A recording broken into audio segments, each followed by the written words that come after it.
Assalamualaikum warahmatullahi wabarakatuh.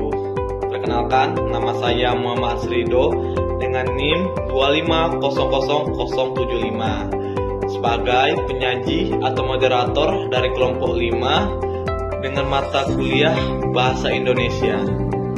Sebelumnya, kami ingin mengucapkan terima kasih banyak kepada Ibu Profesor Dr. Hajah Hasanah Faizah ARMUM yang telah membimbing kami dalam proses pembuatan video dan telah memberi kami kesempatan untuk mempresentasikan hasil diskusi kami mengenai tentang teks ulasan buku.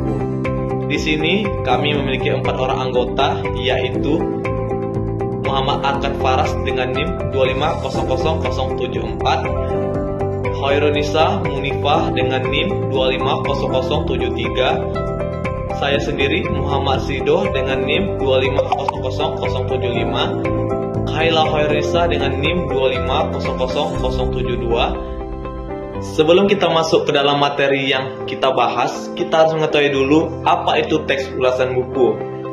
Teks ulasan buku, sering disebut juga referensi buku, adalah tulisan yang berisi penilaian, ringkasan, dan komentar kritis terhadap sebuah buku. Tujuannya adalah memberikan gambaran kepada calon pembaca tentang isi, keunggulan, dan kekurangan buku tersebut. Saya akan menjelaskan tentang teks ulasan buku. Apa itu tujuan dan manfaat menulis ulasan buku? Yang pertama, ada memberikan informasi, yakni menyajikan informasi lengkap tentang buku sehingga calon pembaca bisa membuat keputusan apakah akan membaca atau membeli buku tersebut. Yang kedua, membantu penulis, yakni memberikan masukan konstruktif kepada penulis buku agar bisa terus meningkatkan karyanya di masa depan. Dan poin yang ketiga, melatih kemampuan analisis. Apa itu? Yakni melatih penulis ulasan untuk berpikir kritis, merangkum, dan menyampaikan pendapat secara terstruktur. Yang keempat, ada membangun komunitas pembaca, yakni menjadi sarana diskusi dan berbagi pendapat di antara para penggemar buku. Baik, selanjutnya akan disampaikan oleh rekan saya. Selanjutnya yaitu ada struktur.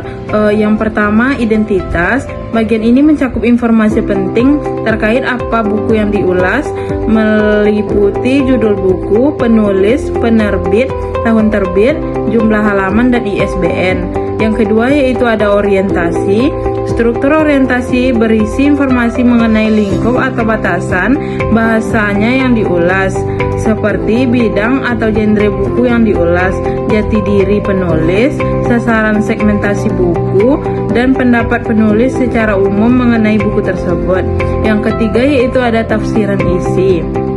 Ringkasan yang dibuat tidak hanya mewakili bab-bab tertentu, tetapi mencerminkan keseluruhan isi buku sehingga pembaca lebih mudah memahami apa isi buku. Pembuat teks ulasan harus memiliki kemampuan membaca yang kritis, mampu memahami isi buku, dan mengungkapkan kembali dengan bahasa pengulas tanpa mengubah isi buku. Oke, kita lanjut ke struktur yang keempat, yaitu evaluasi. Struktur evaluasi merupakan bagian inti dari teks ulasan, sebab pada prinsipnya mengulas sangat memerlukan tindak evaluasi. Evaluasi merujuk pada bagian di mana penulis memberikan penilaian terhadap isi buku yang diulasnya.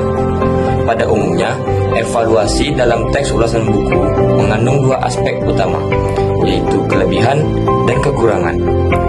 Dan yang kelima, yaitu rangkuman. Bagian ini biasanya berisi kesimpulan rekomendasi dan saran dari pengulas berdasarkan hasil evaluasi yang telah dibuat. Kesimpulan ditarik berdasarkan orientasi, tafsiran isi, evaluasi, sampai akhirnya terbentuklah suatu rangkuman dari semuanya. Sekian materi dari kami, mohon maaf jika ada salah kata atau pengucapan. Sekian, terima kasih.